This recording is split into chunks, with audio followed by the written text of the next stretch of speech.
I'll try not to repeat the excellent points that Senator Lee and Senator Scott made. We all support infrastructure. I mean, we all know that we need to spend money for a productive economy. We need to repair our bridges and roads. The shame about this bill is we could have paid for infrastructure without further indebting and mortgaging our children's future. The easy way to do it, by the way, would have been to take the really the first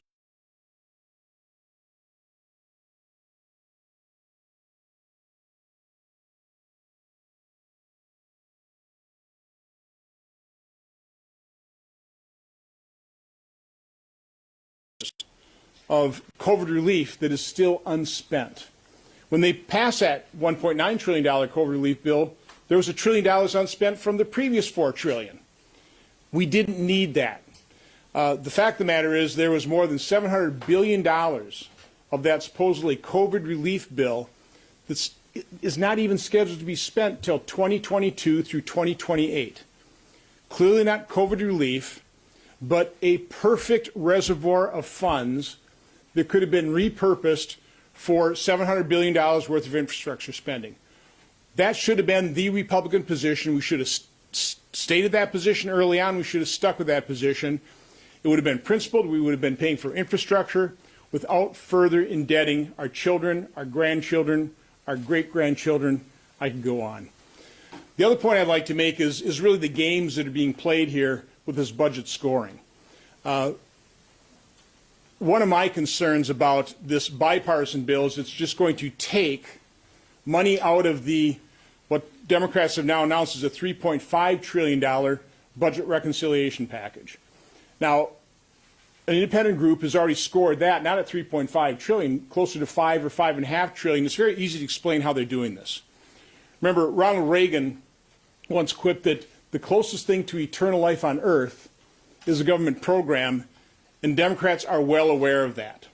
So what they are going to do in this $3.5 trillion supposedly reconciliation bill is they're going to create new entitlements. But they're not going to score them over the full 10-year budget window. They're going to score them for a couple of years. And so all we're doing by pulling out needed infrastructure spending out of that package and doing a separate bipartisan bill is we're just leaving a $550 billion whatever hole for Democrats just to fill with more entitlement spending. They won't honestly score it, but it will cost and it will further indebt our children tremendously. Now, again, all of this spending we're talking about is about $7 trillion in these next couple packages. The American people have to understand who's going to pay for that. It's not a few rich people. It's going to be the American people. It's going to be the middle class. And they'll pay for it in different ways. First and foremost, what Senator Lee and Senator Scott were talking about, inflation. You know, right now, it's a seller's market trying to get a job. You know, employers are having to increase wages because in previous relief packages, we've unwisely given a plus-up that is encouraging workers to stay on the sidelines and not get employed. That's driving up wages. You can say that's, you know, it's a good thing when wages are driven up. That's good.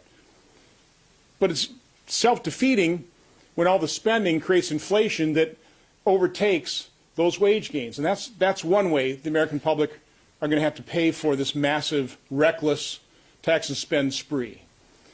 The other way is going to be just through direct taxation. Maybe not right away today, but in the future. There's just simply not enough wealth in the top 1 or 0.1% of the American population. Eventually, the middle class pays, and they pay dearly, both in taxes and also reduced opportunity. Senator Hawley.